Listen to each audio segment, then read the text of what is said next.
Hello hello जी hello hello hello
मेरा ही घर पड़ता है कहाँ तो निश्चित देश 1600 पलटन हाथी 1000 घोड़ा घुड़सवार था, लेकिन आज नहीं, आज तो मैं एक नंगा फटूर की भेष में दर दर की ठोकरें खा रहे हैं।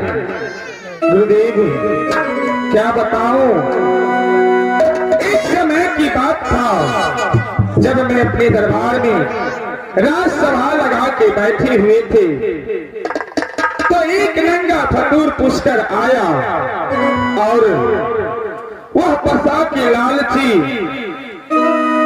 मैंने उसे लाख समझाया बुझाया लेकिन वह पुष्कर मानने वाला नहीं था। मैं अपने धर्म बचाने की चलते उसके साथ पसा में बैठ करके सारा संपत्ति बल्कि शरीर के बस तक हार गया। इतना ही नहीं और मुझे 12 वर्ष की वनवास और 2 वर्ष की अज्ञातवास मिल गया है। अज्ञातवास के मतलब कहीं गांव घर में अगर मैं छुपा के रहूं, अगर पुष्कर की पता चल गया तो गुन्ना हो जाएगा। जैसे 12 दूना 24 और 2 दूना 4 28 वर्ष की वनवास हो जाएगा। इसलिए हम दोनों व्यक्ति निश्चित देश से जाते जाते कुंडलपुर नामक बस्ती जहां पर मेरी अपनी बहन रहती है, मैंने जब बहन के दरवाजे पर पहुंचा तो मेरी बहन ने पहचाना नहीं, पहचानने इनकार कर दिया। लेकिन वहां पर जो स्वागत हुआ क्या बताओ गुरुदेव। बढ़ने के यही मायरा पाधानी क्या मायरा हो ईश्वर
दरबारे से जंगल जाने का प्रयास किया तो फिर एक बात मुझे याद आया, जो मेरे बचपन का दोस्त सोनपुर नामक गांव में रहते हैं।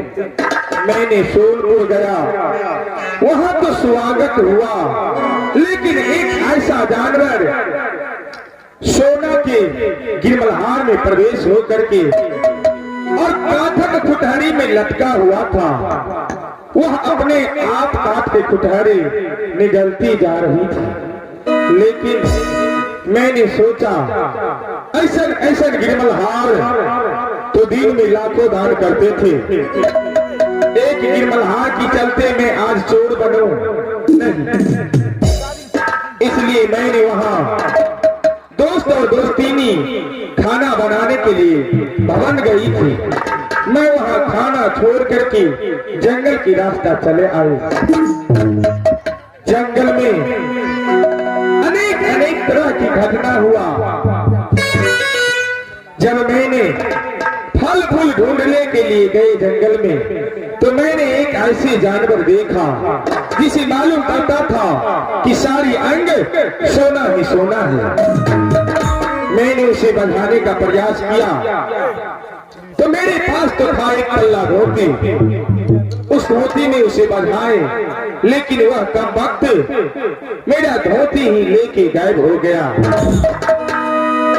तो मैंने वहां से सती के पास आए, लेकिन एक साड़ी था, आधा साड़ी मैंने नारी को छोड़ करके और आधा साड़ी अपने पास लेकर के चले आए। गुरुदेव, नारी उस जंगल में कैसे होगी, किस हाल में होगी, कुछ पता नहीं है। खैर छोड़ो। अरे माया, तू मुझे क्यों सताती हो? कोई देखेगा तो क्या कहेगा? राजा नल अपने विपद पर अफसोस कर रहा है। नहीं, राज गया तो जाने दो, धर्म बचा रहेगा तो दुनिया में नाम अमर कहलाएगा। अब जंगल में अकेले हैं तो उतना अफसोस नहीं है। क्या खाएंगे, क्या पिएंगे, किसी तरह से तो 14 वर्ष बिताना है। खैर छोड़ो, अब जा रहे हैं इस जंगल से दूसरे जंगल, कहीं अकेले झोपड़ी बना करके और रहेंगे। अकेले है, उतना कोई चीज की आवश्यकता नहीं रहेगा। अब चलिए हम इसको